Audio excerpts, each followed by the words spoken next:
average 401k by age 2025.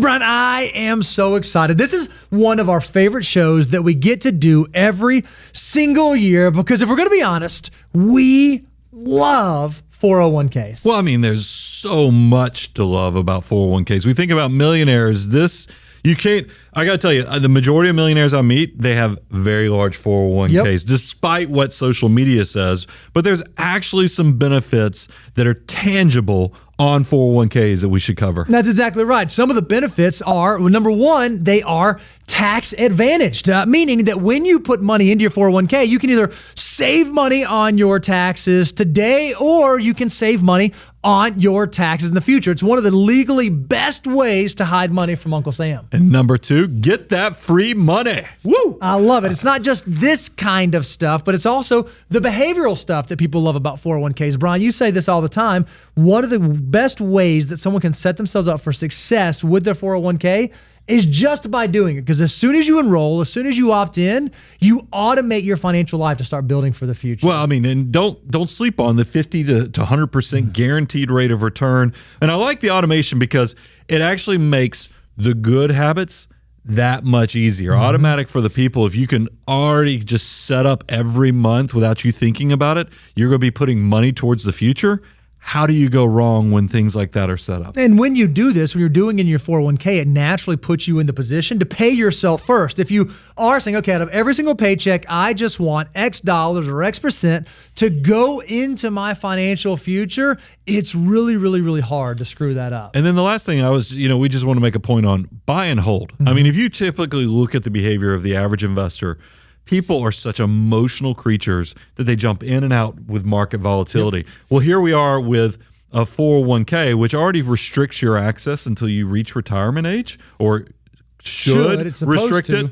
It's going to be a kind of a volatility shock absorber. It's going to allow you to actually buy into these volatile markets, have the incentive to stay consistent, and it's going to help you with that buy and hold behavior that creates success. And what I love about it is most people have access to this when they start their very first job, when they start out at the very beginning of their career. What's beautiful is that the earlier you start, the younger you are when you begin this, the easier the work of building wealth becomes, the less that you actually have to save on your path to financial independence. If you think about this, a 20-year-old that wants to be a millionaire only has to save $95 a month to do that. But if you wait until you're 50 before you start taking it seriously and you want to be a millionaire by the time that you retire, you have to save over $3,100 a month just to get to that same million. Well, the thing that I love is when you look at this visually, is that for the 20-year-old who starts saving and investing, by the time they reach retirement, there's a good chance that 95% of their account value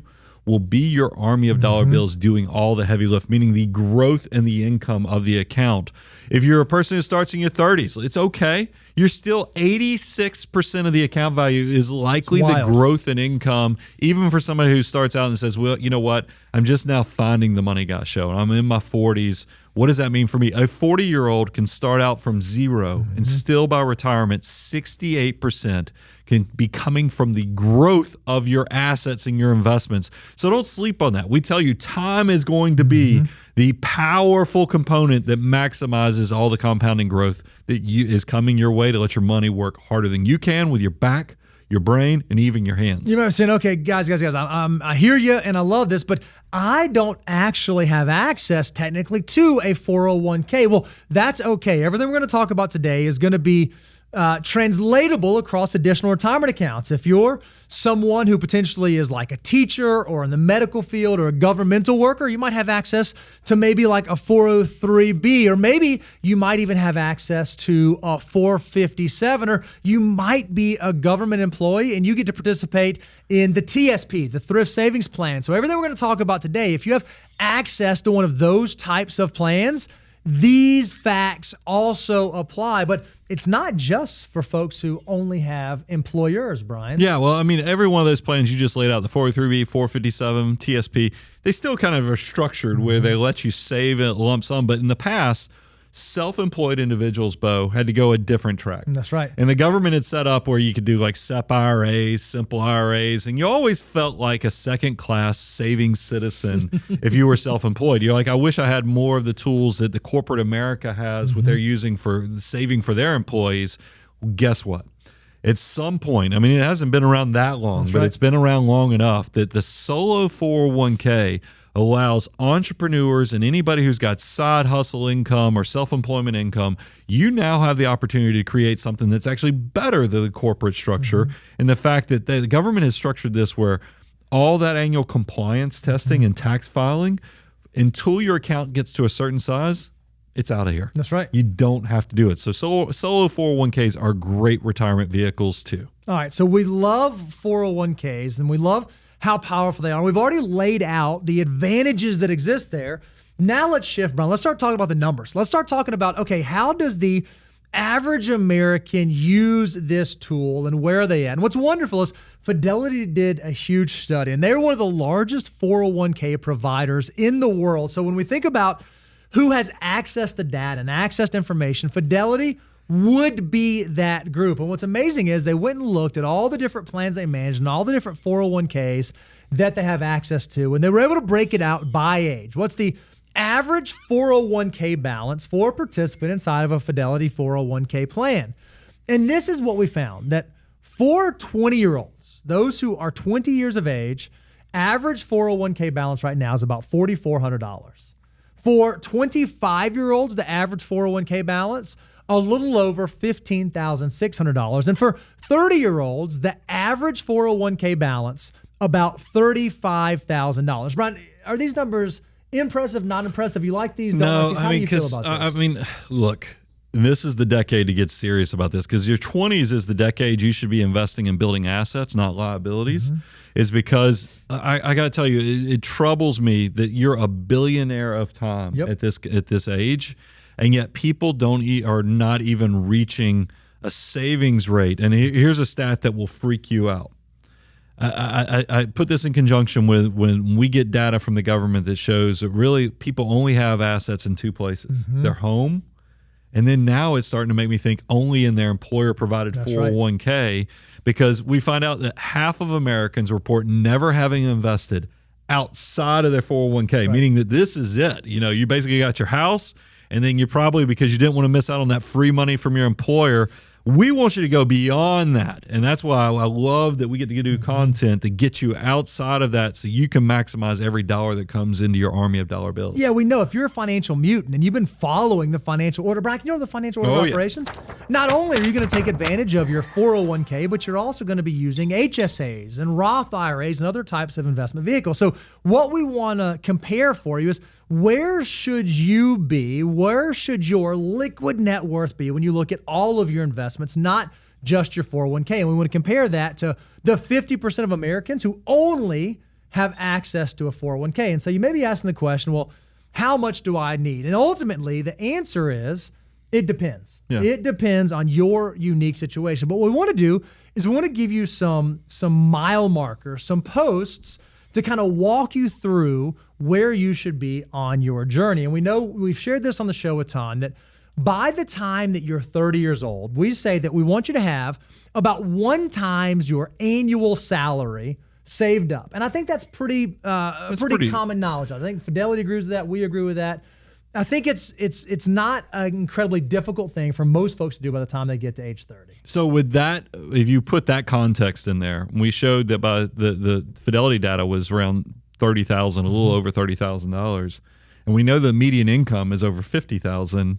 There seems to be somewhat of a disconnect there. So we know if we want to start at age 30 with about 1 times our salary, and ultimately if we're trying to work towards age 65, a traditional retirement, when we want to be able to replace 80% of our pre-retirement income with a 4% withdrawal rate, our goal by the time that we get to financial independence, we get to retirement, would probably be somewhere around 20 times our annual salary. So we got to figure out, how do we go from 1 times our salary at age 30 to 20 times our salary at age 65? What are the mile markers? What are the marks we ought to hit? So if we think about folks in their 20s, we know that right now the median income for someone in their 20s is about $54,000, almost $55,000 a year. Well, if you remember, the average 401k for someone who's 20 is about $4,400. At 25, it's about $15,600. Brian, you just alluded to this. The average 401k balance is about $35,000. If you're going to be a financial mutant, you want to hit the money guy mile marker, we actually want your total investable net worth to equal 1 times your annual income. And if you're just a median income earner in this country, that means that you should have about $55,000 in savings and investments by the time you get to age 30. Well, and that's what I want 20-year-olds to know. It's okay if you're aspirational. You know, we tell you we love for your savings rate to be 25%, but we understand when you're just starting out, it's okay if you're just doing 5% initially just so you get that employer match, or 6% to get load up on the employer match from your 401k. Just do something. That's right. Because a little is going to go a long way. And that's why we wanted to bring it back to, if 20-year-olds are feeling like they watch this content and they feel like they're a little behind, how can they catch up? We ought to give them what they can focus on. Yeah, so what are the things that really ought to consume your attention? Well, in your 20s, we really think it's mostly about behavior. Are you beginning to build and establish the good habits that are going to carry you through the rest of your financial life? And the first one seems so common sense, and yet so many people miss this. Are you living below your means? Are you making sure that whatever you have coming in is more than you have going out? If you're not at least doing that, you're missing out on the very first ingredient of wealth creation. Well, it's discipline. I mean, that's one of the things. If you can, I'll go ahead and tell you, when we work with clients, prospects come our way and we work with clients, you see an abundance of people who have made really good disciplined decisions throughout their entire financial life. If you're constantly running up credit card debt, if you're constantly just making minimum payments, you're never, ever going to get ahead. So I want to give you that stark, honest truth so that you can start living that disciplined life and figure out, how do you create margin in your life so your money can actually start working, and giving it that third component, which is the time to build upon itself. Now, I love it. You just said it. So most people, they don't live below their means. They do exactly what you said. They start getting in debt. So if you're in your 20s, you're trying to think about, what are the things I should focus on? Number one is, don't allow your debt to begin accumulating. A lot of folks have to graduate with student loan debt. It's a new reality for our graduates coming out. What we don't want you to do is come out of school and start your career and have student loan debt, and then you start adding the auto debt, and then you start adding the credit card debt, and then you start adding the consumer debt, and all of a sudden you recognize, in this decade, when you should have been building assets, all you were doing was digging a hole that got deeper and deeper and deeper. So in your 20s, you want to make sure you're not falling into that trap. And that leads right into measure twice on large purchases. This is because you don't want to make a mistake on, I see it all the time. You know, you graduate with college, you feel like, you know, maybe you grew up in humble beginnings. You reward yourself with that brand new car payment. And we see average American now doing close to 66 months on financing, payments over $700. Guys, don't go fall into that consumption trap. Measure twice on those large purchases, because you do not want to be driving your wealth around. So you want to have it in the net worth statement. Yeah, in your 20s, we said, okay, don't live beyond your means. Don't go into debt. Don't screw up the large purchases. How about one do? Here's a big do to focus on in your 20s. Do start saving and investing, even if it's small, even if it seems insignificant. What's amazing about your 20s, that even small, insignificant numbers, when applied through time, can become incredibly significant. That's why, Brian, we even come up with this idea, this concept called the wealth multiplier. Yeah, if you think about it, for a 20-year-old, every dollar that comes into your control has the opportunity to become $88 by retirement. But here's the thing, that excitement, it can also be something that cuts the other way. By 30, you see every dollar has potential to be $23. Right. Still really exciting stuff. But notice, by the time you're 40, 7. So a 7-fold increase is still important. But by the time you get to my age, now you're getting below $3. It's not the same. This is why time can be your friend or it can be your foe. Make sure you go download moneyguy.com/resources, our wealth multiplier, to make sure you're on the right side of this. All right, so we're talking about the 401k and how powerful it can be. So for those in your 20s, what are the things, as it relates to your 401k, that you should really be familiar with, that you should really understand? And we think that there's 3 of them. Number 1 is your match. Number 2 is your contributions, or what you're putting into the plan. And number 3 is your investment. So let's talk about the first one first, Brian. Let's talk about the match, because this is one I know that gets you super, super excited. Yeah, this is, and I've already alluded to it. My excitement got too much and overwhelmed me in the fact that I bursted out with, you have to love the free money. Yes, your employer is incentivized to give you matching or profit sharing, or even just, you don't even have to put money in. They just put money into your plan so they get to do even more options with their plan for themselves. Don't sleep on the free money. That is so powerful. That's why it's number 2 in our financial order of operations. And would you believe that right now the average employer contribution is 4.7%? So if you're someone who's just taking advantage of the match, just putting money into your plan, there's a good chance that your employer is putting nearly 5% in there on your behalf. And this is often structured as like a dollar for dollar match. If you put in $1, your employer will put in $1. Or maybe it's a 50% match that if you put in 6% of your salary, they'll put in 3%. Either way, you can think about this like a 50% or 100% rate of return on your dollar. So if you're not taking advantage of it, if you're leaving money on the table, you are literally walking away from free money. And you already alluded to this, Brian. There's a few different types of ways that your employer can put money into the account. We just talked about this one. It's matching. It's where you have some skin in the game and your employer says, okay, if you've got skin in the game, I'll put money in also. But that's not the only type of contribution. Yeah, we also have non-elective. A lot of people are, if you think about it, it's not uncommon to see safe harbor 401ks. Well, safe harbors give really big flexibility to your employer if they just load you up with the money very early on. Some plans you have to put nothing in, so you can do non-elective contributions. That means that even if you don't contribute, they'll put money into your plan. And then there's also profit sharing contributions where the employer says, okay, in addition to the matching or in addition to the safe harbor, maybe the firm, the company, the enterprise is doing well, so we want you to share in a portion of that. So we're going to put in additional contributions on your behalf. We have one plan, Brian, that is so generous that if you as a participant put in 5% of your pay, you actually get a total of 15% going in on your behalf across the matching contributions and profit sharing. So you need to understand all the different ways that your employer can put money into the plan. But then you also need to understand, how do you put money into the plan? What do your contributions look like? And this is generally broken down into 2 different pieces. Number 1, how much do you contribute? And number 2, where does my contribution actually go? What part of the plan do I actually put my dollars into? Now, this next one, I got excited, and I'll just go ahead and reveal it for you. We looked into it because Fidelity, once again, was tracking all this data. The average contribution across all ages for 401ks, according to Fidelity, is 14.1%. That sounds amazing. We're only 10% off of our 25% goal. But stop.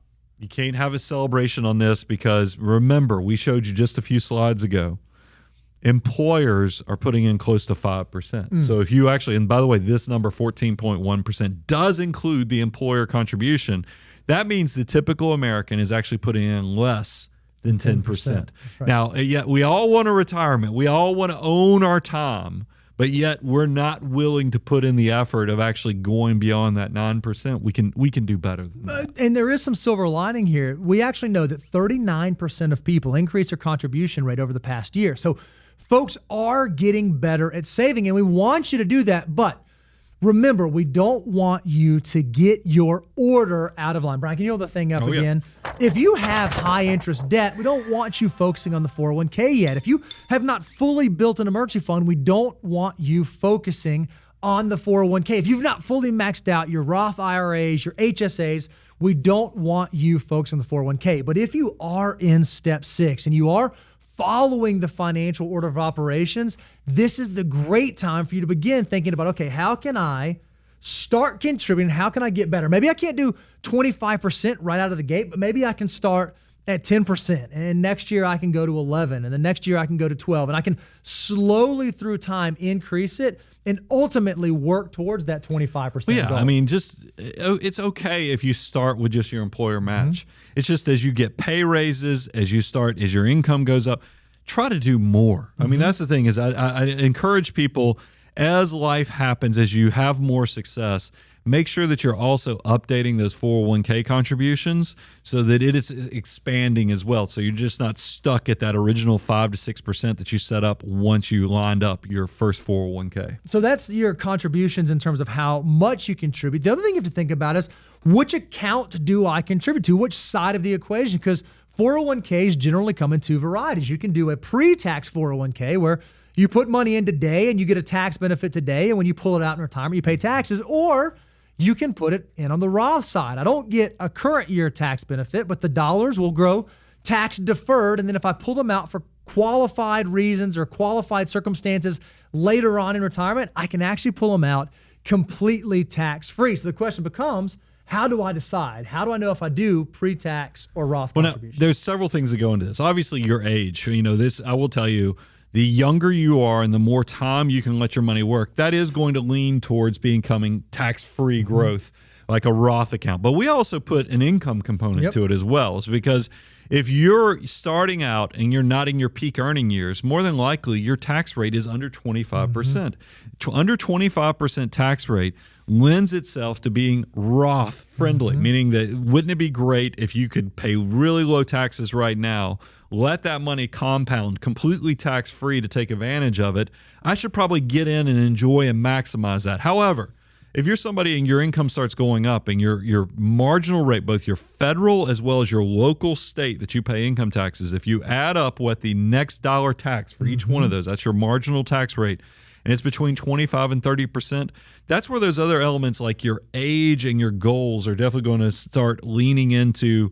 Because like for a 25-year-old who's in the 26% bracket, you probably, you might want to go into Roth because you're young. But if you're somebody who's 60 years of age, you might want to lean towards more of the traditional because you'll have opportunities once you quit working to do Roth conversions or something. And then if you're in the high income situation and your combined marginal rate is greater than 30%, we think that there's potential down the road for you to take the tax deduction now and then later on, once you lose all your earned income, have an opportunity to do Roth conversions or even at least have the opportunity to pay a lower tax rate so it makes more sense.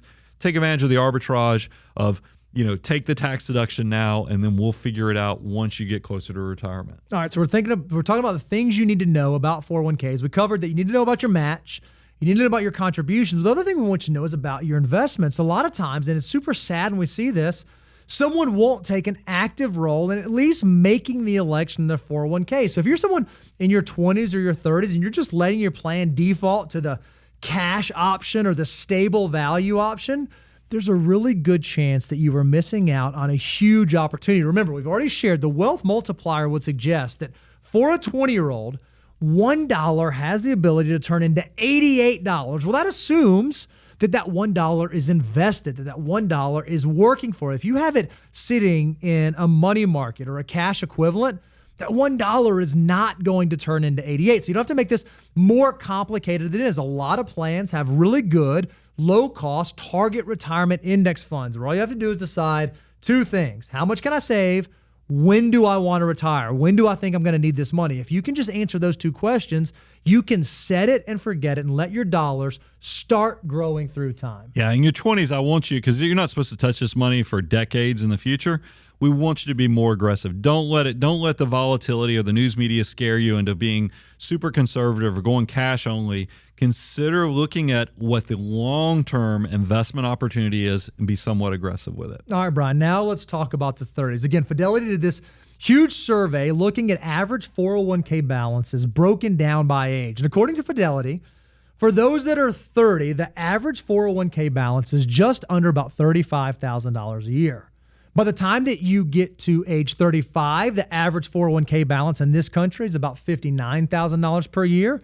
And for the average 40-year-old right now, the average 401k balance is about $91,000 per year. And so the question becomes, if I'm in my 30s, if I might be in that messy middle stage, is that how much I should have, or where should I be, or what should my numbers look like? It's great that we actually have pulled up and we have a great guidance here, because we shared earlier that when you're 30 years of age, we say it, Fidelity says it, 1 times your earnings is probably a good aspirational goal to shoot for. By the time you enter into becoming a 40-year-old, as you're graduating from 39 to 40, we'd like it to be 3 times your income. There is a transition as your money starts growing and building. So we could actually put numbers if we knew what the median income was for typical workers. So what you're thinking here is, okay, I got to go from 1 times to 3 times. It seems that's a lot. I got to triple. I got to triple what's going on. So if we know that the median income for someone in the 30s right now is about $86,000, what are those money guy markers? What are those mile markers that we ought to be hitting? Well, remember, we said that the average 30-year-old 401k balance is about $35,000, but we think that your total investable net worth should be closer to $55,000. That was the median income for a 30-year-old. Well, by the time that you get to 35, we think that your total invested assets should be about $146,000. And by the time you end your 30s, you should have an average liquid net worth balance. Your liquid net worth should be about 3 times your annual income. And if we're just going to use the median income of Americans in their 30s of $85,000, that means that your investment portfolio should be a little over $250,000, right at $257,000. So average Americans are not quite aligning with our financial mutants. Well, I think people are going to see they're going to immediately yell at the screen, this is where you lost me. Because they see us go from $55,000 for a 30-year-old to somehow $257,000 by the time you reach 40. Guys, I'll go and tell you, this is the power of compounding growth. Right. You don't have to do this alone. This is not only you putting the money in there. This is about your army of dollars actually putting some money and growing upon itself over time. We have a great case study or example to show you this might be a lot easier so that you're not stuck like the typical American avoiding and sticking your head in the sand. You're actually getting in there, getting the money working, and letting your compounding army of dollar bills do all the heavy lift as well. Yeah, if you think about that nearly $55,000 that you would have had at the end of your 20s, if you just let that grow at 8.5% without adding another dollar to it, just letting those dollars grow, it would grow from $55,000 at age 30 all the way to $128,000 by age 40. What you've done is you are halfway to where you're supposed to. Just the dollars that you saved in your 20s got you halfway there. That means that you would only need to have about a 10% savings rate in order to save that additional 50%. Now, we're not suggesting that you drop your savings rate. What we are showing is that if you do the hard work early on and you let your army of dollar bills start working for you, the path gets easier and easier and easier. Now, likely in your 30s, we talk about it all the time. This is the messy middle. This is when life begins to pull you in 1,000 different directions. That's why we want you shooting for 25%. But if you did what you were supposed to do before you got to the messy middle, there's a good chance that you're going to have freedom and flexibility to navigate the messy middle different than your peers. But we've looked into the data, and the research shows that the typical American doesn't start saving and investing until age 33. That's right. So we've just shown you if you could come into this whole investment at age 30 with this sum of money, it has the chance to double upon itself over the decade. This is not going to get easier if you stick your head in the sand and defer this. I would encourage you, if you're like the typical American and you're 33 years of age, you're just now discovering this, you can still do it. Your compounding opportunity is massive, but it's not going to get easier. Every day you delay, this is going to get harder and harder. So make sure you start putting money to work. Go beyond the American 9%. Let's get it up to the 25% that we talk about all the time on the Money Guy Show. There's a reason we want to help you reach your success. So what are the things that we ought to focus on in our 30s? Well, the first one is we really ought to focus on optimizing. And one of the number one most powerful, most impactful, most important things that you can optimize in your 30s is actually reaching that 25% savings rate. Maybe you don't start there at 30. Maybe you're only at 15%. Maybe you're only at 18%. But if you can focus on the optimization and focus on getting to 25% as quickly as you can, you will be amazed at how powerful those dollars can be for you. It's also important. This is the age you've probably gotten a few promotions. Your income's going up. We shared in the 20s that this is where, you might be in a lower tax bracket. It makes sense for Roth. Don't sleep on the fact that you probably need to reassess the Roth versus traditional IRAs. Your income tax rates go up as your earnings go up. Make sure you're staying on top of all that. And then the third thing that we want you to focus on, and this is specifically as it relates to your 401k, is we want you to understand your vesting schedule. Now, there's a good chance a lot of people change jobs in their 20s, and even in your early 30s, there's a chance that you still might change jobs, change career paths, but you've likely been working and building, and you've likely got some dollars that your employer has put into your 401k on your behalf. And you want to make sure before you make a job change, you weigh the costs, the all-in costs of making that decision. And one of the things that employers are able to do in order to incentivize you to stay with them is they can add a vesting schedule to contributions that they put into the plan, which means that it might not all be yours day one. There are a few different types of vesting schedules that we see. Now, Brian, you mentioned earlier, you talked about safe harbor contributions. These are contributions that the employer puts in automatically, oftentimes, whether you put money in or don't put money in. Most of the time, these are 100% vested. Now, not every time. You'll want to check your plan document because these can have a vesting schedule over a certain amount of time. But most often, these contributions are 100% vested. So that's important. Pay attention. You'll like the word safe harbor. The next thing is cliff investing. This means that you basically go from 0% to 100%, but over a certain period of time. And it's a shorter period of time. That's why people will do cliff vesting if they, after 2 years, you go from 0 to 100%. But what's more popular is, Bo, what's called graded investing. And this is where you'll see every year you pick up an additional 20% more vesting. So typically after, 5 years of being there, in 6 years, you're fully vested in the funding from your employer. Understand this verbiage, understand how this impacts you, because it's going to be very important to know how much money you get to keep, but also your career and employment decisions to see if you don't make a bad decision in that decision matrix. Yeah, when you change jobs, there are other costs associated than just the salary that you're losing. So you want to make sure, again, you measure twice, cut once when it comes to making those decisions. All right, so now let's talk about the 40s, Brian. Yeah, 40s are important because this is, if you're either going to be bitter because you've missed out on what compounding growth, or this is going to be where you start celebrating that your money is starting to grow upon itself exponentially easier, making the work less hard for you in the future. So when we think about average 401k balances, again, this is a study done by Fidelity Investments in the fourth quarter of 2024. The average 401k balance for a 40-year-old in this country right now is about $91,000. For a 45-year-old, the average 401k balance is about $131,000. And by the end of the 40s, by age 50, the average 401k balance for an American in this country is about $176,000. So, Brian, as you're thinking about this, as approaching 50, as approaching that mile marker, do you think 176 is where most people probably should be? No, because retirement's right around the corner at this point. You're hoping that you can replace not months, but literally years of your life. Your money needs to work harder than you can. And people are quickly, you're celebrating that you're six figures because you're like, yeah, that would be a nice car, that'd be a nice house.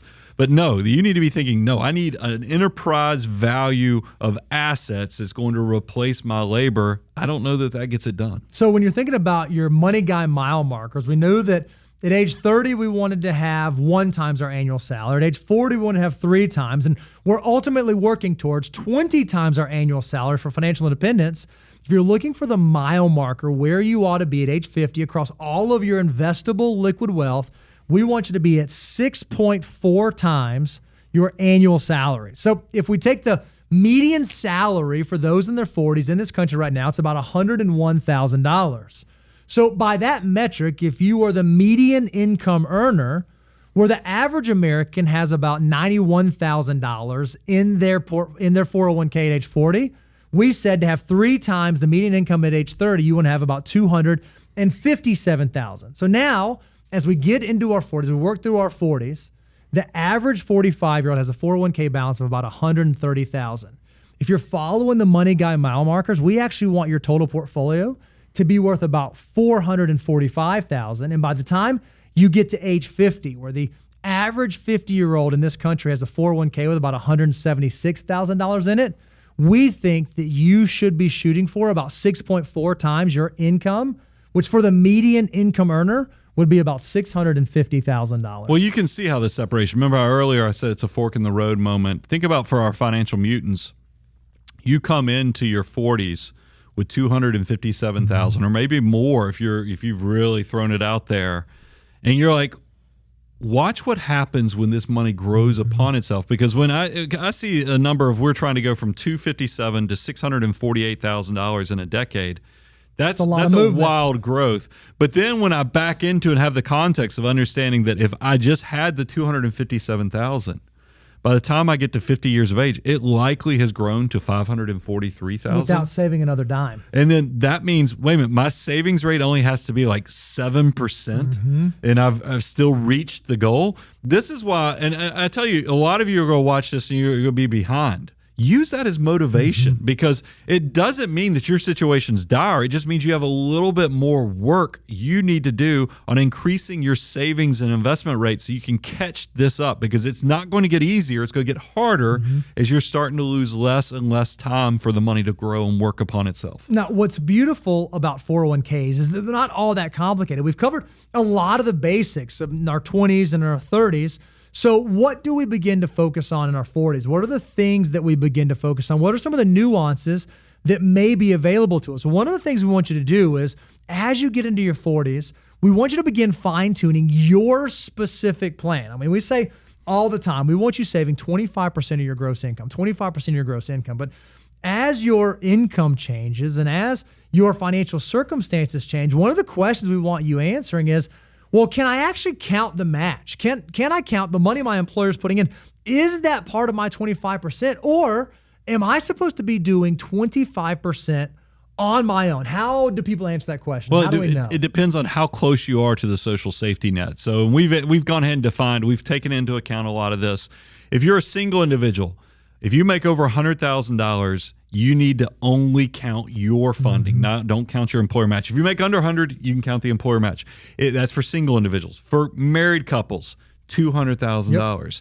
Like I said, it's all tied back to the social safety net. So pay attention to where you are from an income standpoint. If you're under, then embrace the fact that you get to count your employer. Use that as motivation to see if you can keep growing this thing even more. Again, in your 40s, we want you fine-tuning. So maybe this is your story. Maybe when you were in your 20s, you just got your employer match. You put in 5% and they put in 5%. Then you got to your 30s, said, you know what, I'm going to double it. I'm going to start saving 10% of my salary. And you felt so great about that. But now you're in your 40s. One of the questions we want you asking at this stage of your life is, can I actually max out my 401k? Can I actually go up to the governmental limits that they make available to me to put money in my 401k? And if you're in your 40s, if you're below 50 years of age, in 2025 this year, you can actually defer $23,500 of your salary into your 401k. That's the maximum allowable amount the government's going to let you put in there to take advantage of that tax incentivized growth.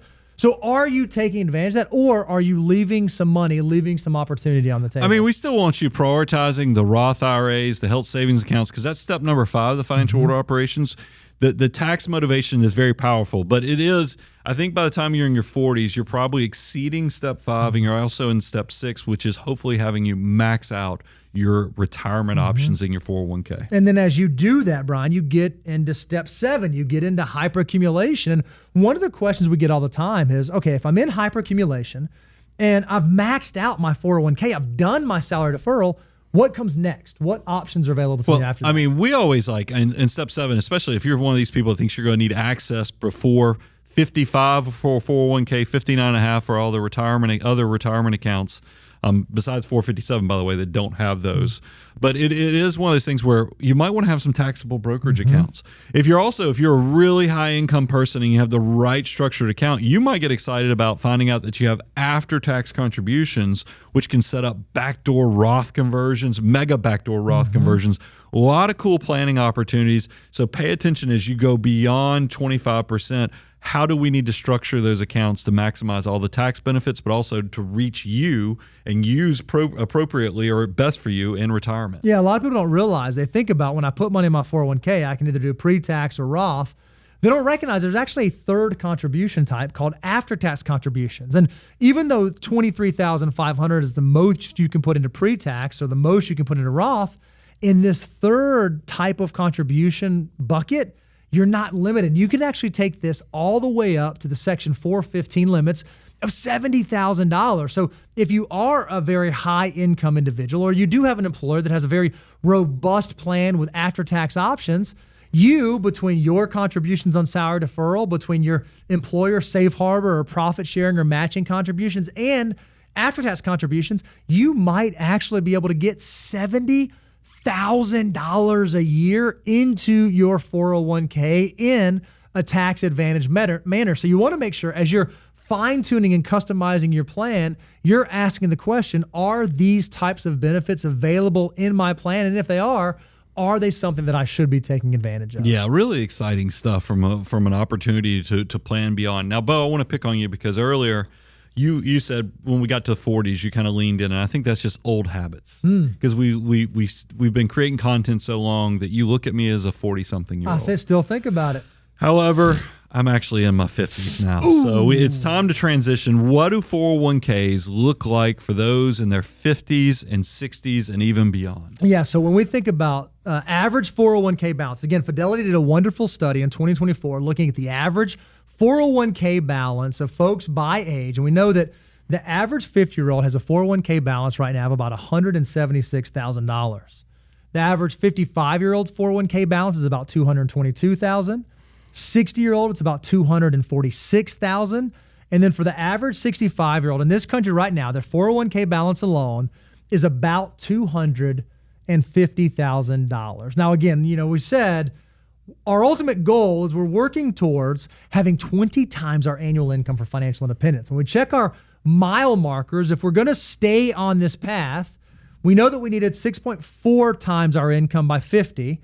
That would mean we need 13.7 times our income by 60 and then 20 times by 65. Well, if we know, Brian, that the median income for someone in their 50s is about $110,000 a year, the average American, at least by this metric, is falling drastically short. Yeah, and that's why, look at if we pull up the chart of actually what the spread is between what the averages are versus what we're projecting you should need. Get motivated. Don't be part of the statistics of the average American. You want to be beyond average.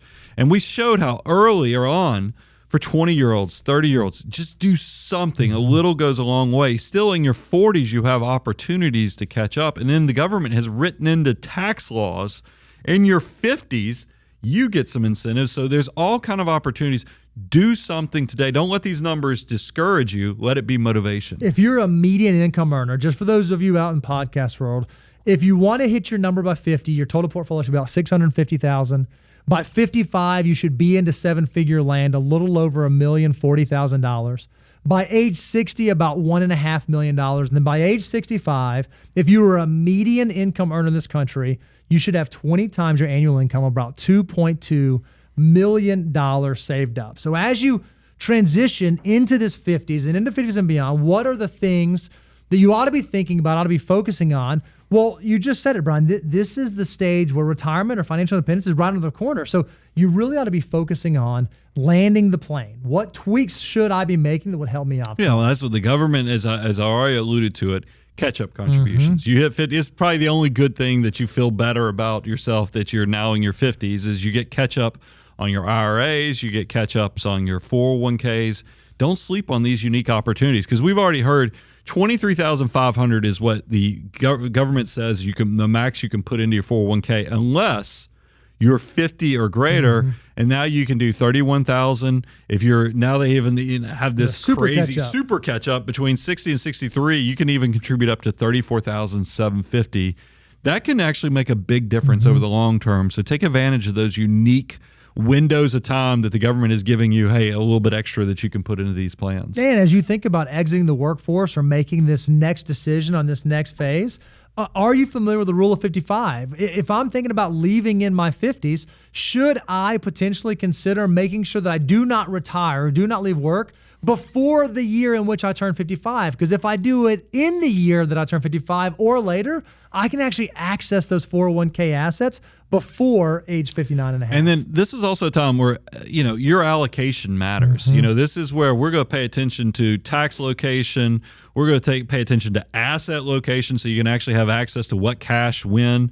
So this is very important to understand. And plus, I don't want you to be a cowboy forever. Right. I mean, there's a point where you need to dial down risk just because you don't have the time to recover if you go too far out on the risk spectrum. And we want you, especially in this phase, we want you to measure twice, cut once, because it's not clear how many retirements you're going to have. You hope you only have to do it once, but you only get one shot at that. And it's really hard to get the water back up the hill once it's gone down the hill. So have you done the things necessary to make sure you're ready for this stage and ready for this transition? A great tool that you can use if you've not done this is, have you gone to learn.moneyguy.com and done our Know Your Number course? Do you understand, okay, to live the life I want to live on the terms I want to live it, at the numbers I want to live it at, have I hit my number? Have I reached the level where I can actually step away from the workforce and be okay? If you've not done this work yet, you might not be at the place where you can actually sign that retirement notice. I think the Know Your Number course is perfect for really people 20 to 50 years of age because it lets you know if you're ahead of the curve, behind the curve, or right where you need to be.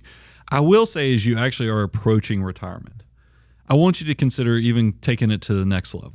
And that's where there's a reason if you go to moneyguy.com/become a client, you'll see that we actually have a work with us section. You can, watch a video on, what value we think we offer clients. And this is the part where, humbly, I talk about the abundance cycle. We give you tons of free advice because I know in the beginning, your decision should just be simple. Is that just do something, make the money work as hard as you do, and you'll be rewarded in the long term. However, as you get more successful, the side effect of success is complications. That's right. And you've only had one retirement and you don't want to screw it up because you're now more than likely the CEO of a 7-figure enterprise that you don't want to lose 20, 30% just because you had the wrong allocation. You don't want to pay extra taxes just because you didn't know that you could restructure it this way. All those blind spots are complications that we think are the perfect steps for why you probably want to take a relationship to the next level so that you can find somebody who's done hundreds, if not thousands of retirements for their clients. So you're getting the best version of your retirement and maximizing your financial life. That's why go to moneyguy.com if you're in the beginning and go to our resources section, all the free stuff. But don't be scared to go to that work with us section because it is one of those things where you either need to own your financial life or if you just let it happen to you, it will own you. And that's why we want you to command your army of dollar bills. I'm your host, Brian Preston, Mr. Bo Hansen. Money Guy team out. The Money Guy Show is hosted by Brian Preston and Bo Hansen. Brian and Bo are partners with Abound Wealth Management. Abound Wealth Management is a registered investment advisory firm regulated by the Securities and Exchange Commission in accordance and compliance with the securities laws and regulations. Abound Wealth Management does not render or offer to render personalized investment or tax advice through The Money Guy Show. The information provided is for informational purposes only, may not be suitable for all investors, and does not constitute financial, tax, investment, or legal advice. All investments involve a degree of risk, including the risk of loss.